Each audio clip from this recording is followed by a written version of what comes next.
you're not implementing this into your life, it's one of the biggest things that you can do to actually understand where you are in life. So a pressure audit is one of the things that not too many people do a lot of the time. And a lot of the time we go instantly, you're doing too much. But what if it's not that you're doing too much? And what if it's that you're just unaware of what you're actually doing, which is more common than doing too much. Now you might say, well, I'm probably doing too much, but maybe you're not doing enough. And maybe you're doing too much of the things that you're unaware of that aren't actually helping you get to where you want to go. So when we look at this, we've got a few aspects. We've got work, health, yourself, finances, and relationships. And that is you, and you look very sad. Now, when we're looking at work, we can look at it as two aspects. So we've got our business, or we might be working in someone else's business. So if we've got a role in another business, what are the pressures, what are the responsibilities, and what are the things that we're unaware of that may be adding to our plate? Now, we probably know what we're doing too much of, but looking at what we're unaware of can actually kind of shine a light on exactly what we need to maybe remove or delegate or redirect. We've got health. Health is a big one as well. You know, what is it that you're doing too much of? Are you working out more and amplifying your nervous system because you're working out more than you're recovering? Do you need to remanage and change around some things so that instead of doing so much active stress, that we're working on more of a recovery aspect? It's like, you know, are you working out every day, or do you have days in between where maybe you're doing active recovery? Maybe you're doing stretching, maybe you're going to a recovery center, maybe you're doing sauna, maybe you're doing an ice bath, whatever it may be. Then we've got yourself. So what are the pressures that you're putting on yourself? What is the internal dialogue that you're saying to yourself that may be adding too much pressure, or you're just unaware that you're saying these things to yourself? What are the words, what are the thoughts, what are the actions, what are the beliefs that are compiling up and compounding and really manifesting in reality around you? And then we've got finances, which is one of the big ones, as we know. And finances can be a huge one because finances are the thing that holds a lot of stress for a lot of people. What is it about your money? Do you know where your money's going? Do you know what you're spending your money on? Do you track how much you make? When we look to understand, like, are we just spending too much, which is creating too much pressure? Are we unaware of where our money's going? Where's the pressure coming from?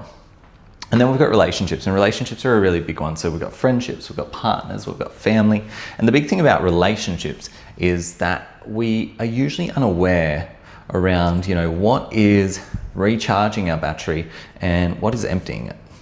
And too often we can empty our battery in relationships without even knowing. So who are you seeing too much of? What are you unaware of? Who is stealing your energy? And that is something that you can kind of look at. So when we look at these 5 aspects, the one thing you can do right now is out of 10, 1 to 10, you could put a number. So you could, for example, you'd say, all right, well, the pressure that I feel in my work right now is probably from 1 being not so bad to 10 the worst. Let's just say it's a 7. And then let's just say, all right, well, the pressure I feel in my health is only a 3.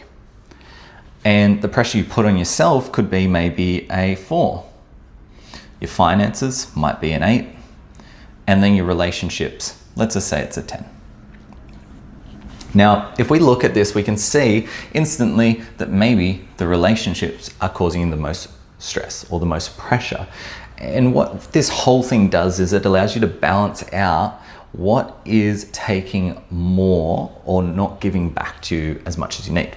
So we understand, we've identified that this is the thing that we need to look at. So when we understand that this is the aspect or the subject that has the most pressure, we can look at it and be like, okay, well, what in my relationships is too much right now?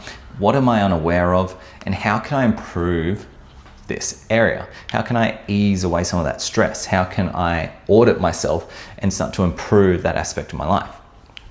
And then we can work our way backwards. So we have our relationships, and then your next one might be finances. How can I improve my finances? How can I track my money? How can I take pressure off myself in this aspect? How can I work smarter and not harder? And then you might look at work. It's like, well, how can I delegate more and give more work to other people? How can I get rid of work that actually isn't important? How can I start to prioritize the things that actually need to get done instead of doing the things that aren't important? And then you look at, say, yourself. It's like, well, what language am I saying to myself? What is the thoughts that I'm having? How can I correct the thoughts, the words, the behaviors, the actions that I'm taking so that I can start to take actions that compound me to feeling the best about myself mentally, physically, and emotionally? And then we've got our health, and maybe your health's your best or maybe it's your worst. And then you can just look at your health and say, all right, well, what is the nutrition aspect that I'm managing right now? How much am I moving? How much am I recovering? What is it that I can do to improve all of these aspects? Now, pressure is not bad. Pressure is good. What this does is when we mark these out, it allows us to see where the most pressure is held. And if we understand where the most pressure is held, then we're going to be able to actually manage the pressure, because that's the whole point of a pressure audit, is to understand where it's at and how we can improve. But a lot of the time, people think pressure is bad, but pressure is just moving towards your capacity. And your capacity, once stabilized, is then moving towards your performance. And if we understand that we're going through a step-by-step process, we're auditing what's happening in our life, and then we're understanding that pressure is just a compound of a multitude of actions or exposure points that is allowing us to increase the amount of stress that we can hold, stress tolerance. It could be being put in stress-controlled environments. So a great example for work, it's like, okay, well, I've got more pressure in work than normal. So what I need to do is I only usually work, let's say Monday to Friday, but I've started to work a Saturday because my goal is to improve my finances. So what that's going to do, I understand that that's going to apply more pressure, but I'm not used to it. So of course pressure is going to come in. Now, if you do that for a period of time, you then increase your capacity. And then after a period of time, your performance increases as well. Now, if we understand that our performance increases in what we're focusing, say doing the extra day per week, then we understand that from there, we then are going from pressure, capacity, performance into calibration.